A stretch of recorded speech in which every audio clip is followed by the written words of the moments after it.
January's come to an end, and that means it's time to pick the best and the worst. January's always kind of an odd month, and this one was no exception to that. We got 3 different 15-year-old franchises giving us the latest sequel that no one was asking for, but at the same time, we got some excellent dramas based off real-life events. So let's start off with the crap. The runner-up for the worst of January is Underworld Blood Wars. Now, this series was never great, but it was a lot better than this. Here, the characters fall flat. Kate Beckinsale skips out on big chunks of the movie. It ignores the mythology of previous films, and the action just isn't very good. Now, this was close to being the worst of January, but this one is so bad at parts and so cheesy and so over the top and goofy, it moves into the so bad it's good territory. The worst movie of January is just unwatchable. Literally at times unwatchable, and that is Resident Evil, the final chapter.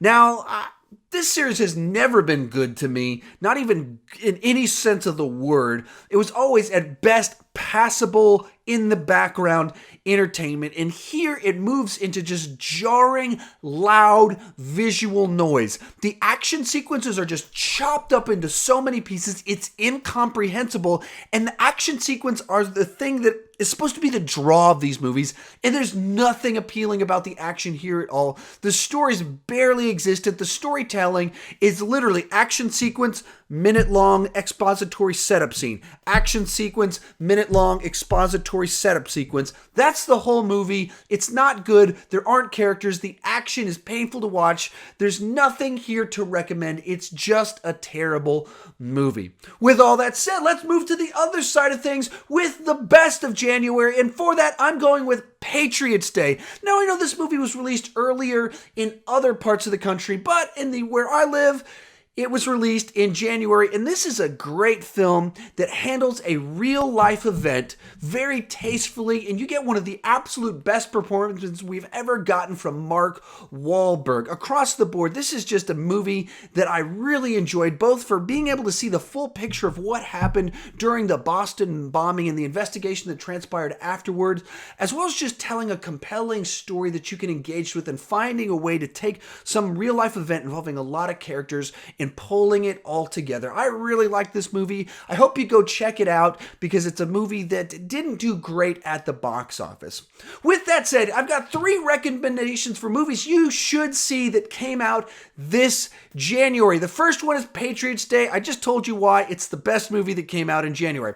Number 2 is Hidden Figures. This is like the crowd pleaser of January. It's been nominated for Best Picture, and I don't know if I'd call it a Best Picture contender, but it's a great movie. You should absolutely go and see. It's fun, it's funny, it's dramatic, and it's based off a real-life event. It's an important story that I hope you go and check out. The third one is Split. Not a great movie, but an interesting movie. And if you're a fan of M. Night Shyamalan, especially his earlier work, you really want to go see this movie before it gets spoiled for you. I really enjoyed it, and it got better as it went along. The final twist or reveal really made the movie for me and made me want to go see it again. Anyway, so those are my picks for best, worst, and my recommendations for the month of January. How about you? What was the best? What was the worst? And what do you recommend that everybody goes and sees because they're just great, cool, fun movies, or whatever it is? What do you recommend? Tell me in the comment section. I don't want to just talk about movies.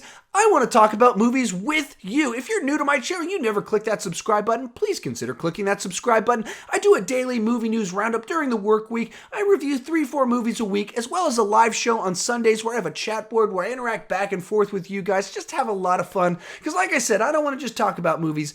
I want to talk about movies with you. So glad you watched this video, and thank you for watching.